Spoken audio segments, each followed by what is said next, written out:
இந்நாள் இனிய நாள் அனைவருக்கும் தகடூர்பா அறிவொளியின் அன்பான வணக்கங்கள்.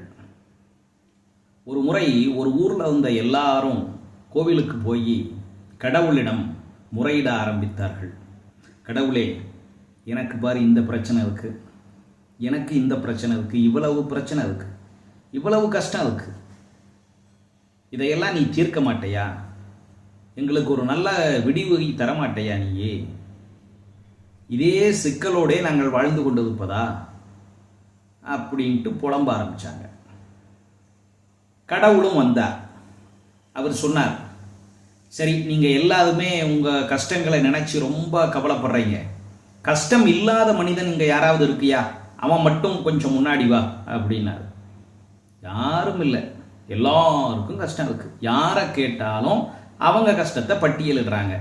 இந்த அவங்க கஷ்டத்தை பட்டியலிடுறதோட மட்டும் இல்லை, அவங்க அடுத்தவங்களுடைய கஷ்டத்தை ஒன்றும் இல்லைன்னு நினச்சிக்கிட்டு அவன்லாம் நல்லா இருக்கான், இவன்லாம் நல்லா இருக்கான், எனக்கு தான் எல்லா பிரச்சனையும், உலகத்திலேயே எல்லா சிக்கலும் எனக்கு மட்டும்தான் இருக்குது, தன்னை தவிர உலகத்தில் இருக்கிற மற்ற எல்லாரும் நிம்மதியாக இருக்காங்க அப்படின்னு நினச்சிக்கிட்டு ஒவ்வொருத்தனும் சொல்லிட்டு இருந்தான். கடவுள் பார்த்தார், சரி, உங்களுடைய பிரச்சனைக்கெல்லாம் ஒரு தீர்வு நான் கண்டுபிடிக்கிறேன். நீங்கள் என்ன செய்யுங்க, உங்கள் பிரச்சனைகள் எல்லாத்தையும், உங்கள் வீட்டில் இருக்கிற பிரச்சனைகளை எல்லாம் ஒரு மூட்டையாக கட்டி நாளை சரியாக 10 மணிக்கு கோயிலுக்கு எடுத்துகிட்டு வந்துடுங்க. அவங்கக்கிட்ட இருக்கக்கூடிய பிரச்சனைக்கு தகுந்த மாதிரி நீங்கள் எல்லாத்தையும் ஒன்றா கட்டி எடுத்துகிட்டு வந்துடுங்க அப்படின்னு சொன்னார். எல்லாம் போயிட்டாங்க. அடுத்த நாள் காலையில் பார்த்தா அந்த ஊரில் இருக்கிற எல்லாரும் தங்களுடைய பிரச்சனைகளை எடுத்துகிட்டு வர ஆரம்பித்தாங்க. ஒருத்தன் வெறும் மஞ்சள் பையில் எடுத்துகிட்டு வந்தான், இன்னொருத்தன் ஒரு ஒயர் பையில் எடுத்துகிட்டு வந்தான், இன்னொருத்தன் ஒரு கட்டை பையில் எடுத்துகிட்டு வந்தான், ஒருத்தன் சாக்கு மூட்டையில் எடுத்துகிட்டு வந்தான், இன்னொருத்தன் ஒரு டிவிஎஸ் 50ல் 2 மூட்டையை வச்சு தூக்கிட்டு வந்தான். இப்படி அவன் கஷ்டத்தை அவன் கொண்டு வரான். இருக்கிற கஷ்டத்தை எல்லாம் சேர்த்தி போட்டு அந்த மூட்டையில் கட்டி கொண்டு வந்துட்டு இருக்கான். ஒருத்தன் கையை வீசி நடந்து வந்துட்டு இருந்தான். இந்த கூட்டத்தில் இருக்கிறவங்களுக்கெல்லாம் ஒரே குழப்பம். என்னடா, கொண்டு வர சொன்னாங்க, நீ கொண்டு வரவே இல்லையா? உனக்கு எந்த கஷ்டமுமே இல்லையா அப்படின்னு கேட்டாங்க. அவன் சொன்னான், ஏன் இல்லாமல், பின்னாடி லாரியில் வருது அப்படின்னா. பின்னாடி லாரி ஒன்று வந்துட்டு இருந்தது, அதில் எல்லாத்தையும் அவன் கஷ்டத்தை வச்சுருக்காங்க. எல்லாம் வந்து சேர்ந்தாங்க. 10 மணி ஆச்சு. கடவுள் வந்தார். என்னப்பா எல்லாம் வந்துட்டீங்களா? வந்துட்டோம். உங்களுடைய கஷ்டத்தை எல்லாம் மூட்டையாக கட்டி கொண்டாந்துட்டீங்களா? கொண்டாந்துட்டோம்.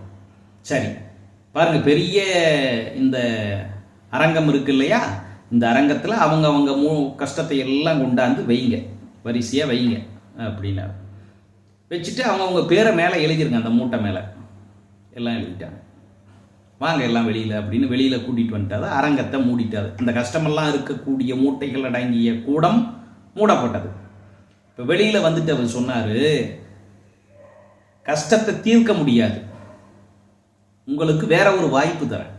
என்ன வாய்ப்புனா, இப்போ கதவை திறக்கிறேன், நீங்கள் உள்ளே போய் யாருக்கு எந்த கஷ்டம் வேணுமோ அதை எடுத்துக்கிட்டு வந்துடலாம். நீங்கள் மாற்றிக்கலாம். நீ வேகமாக ஓடி போய் வேற ஒருத்தன் கஷ்டத்தை நீ எடுத்துக்கலாம். உனக்கு இருக்கக்கூடிய கஷ்டத்தை விட்டுட்டு வேற கூட நீ மாற்றிக்கலாம். அந்த வாய்ப்பை நான் முதல்ல கொடுக்குறேன் உங்களுக்கு அப்படின்னு சொல்லி கதவை திறந்து விட்டார். அவன் அடித்து பிடிச்சி ஓடி, என்ன ஆச்சரியம், அவன் கஷ்டத்தையே தூக்கிட்டு வந்துட்டாங்க வெளியில். ஒருத்தன் கூட மாற்றி கொண்டு வரவே இல்லை. கடவுள் கேட்டாராம், ஏண்டா, அவன் ஒரு சின்ன மஞ்சப்பையில் தானே கஷ்டத்தை வச்சுருந்தான், நீ 2 சாக்கு மூட்டையை கொண்டாந்து வந்த, ஓடி போனவன் அந்த மஞ்சள் பையில் இருக்கக்கூடிய கஷ்டத்தை எடுத்துகிட்டு வந்திருக்கலாம் இல்லை? உன்னுடைய மூட்டையை ஏன் கஷ்டப்பட்டு 2 கையிலையும் 2 மூட்டையை தூக்கிட்டு வந்த? அவன் சொன்னான், சாமி, அது மஞ்சப்பையில் தான் இருக்குது, ஆனால் என்ன கஷ்டம்னு தெரியாது இல்லையா? இப்போ எனது 2 சாக்கு மூட்டை ரொம்ப கஷ்டம் இருக்குது, இது என்னன்னு எனக்கு தெரியும். இந்த கஷ்டத்தோடு நான் வாழ பழகிட்டேன், அனுசரித்து போக பழகிட்டேன். அவனுடைய பையில் இருக்கக்கூடிய கஷ்டம் என்னன்னே எனக்கு தெரியாது. அளவை மட்டும் வச்சு நான் எப்படி முடிவு பண்ண முடியும்? ஒரே ஒரு மஞ்சப்பை இருக்கு, அதுக்குள்ள இருக்கக்கூடிய கஷ்டம் தீர்க்கவே முடியாத கஷ்டமா, தாங்க முடியாத கஷ்டமா இருந்ததுன்னா நான் என்ன பண்ண முடியும்? அதனால தான் நான் என்னுடைய மூட்டையவே தூக்கிட்டு வந்துட்டேன். தெரியாத தேவதையை விட தெரிந்த பிசாசே மேல்னு சொல்லுவாங்க இல்லையா? அப்பதான் கடவுள் சொன்னாதான், இந்த பாருங்க, இந்த உலகத்தில் கஷ்டமே இல்லாம இருக்கிறது வாழ்க்கை இல்லை. எல்லா கஷ்டத்துக்கும் நடுவில் அந்த கஷ்டத்தை தீர்க்க முயற்சி பண்ணி அதில் வெற்றி அடைந்து வாழக்கூடியது தான் வாழ்க்கை. இன்னாது அம்மை இவ்வுலகம் இனிது காண்ப இதன் இயல்பு உணர்ந்தோரேன்னு பக்குடுக்கை நன்கணியார் என்பவர் புறநானூற்றில் சொல்றார். இந்த உலகத்தினுடைய இயல்பு துன்பமானது. அதுக்குள்ள நீ இன்பத்தை கண்டுபிடிக்கணும். நீ எங்க விழுந்திருக்கின்றது உனக்கு தெரியும். அதோட நீ வாழ பழகிருப்ப. புதிதா ஒரு கஷ்டம் வந்தா அது என்னன்னு உனக்கு புரிஞ்சுக்கிறதுக்கே சிரமமா இருக்கும். அதனாலதான் அவ்வளவு நேரம் தன்னுடைய கஷ்டத்தை பற்றி ரொம்ப கவலைப்பட்டு சொல்லிட்டு வந்தவன் மாற்றிக்கோங்க அப்படின்னு ஒரு வாய்ப்பு கொடுத்தப்ப கூட அடுத்தவங்க கஷ்டத்தை எடுக்கிறதுக்கு யோசனை பண்ணுறாங்க.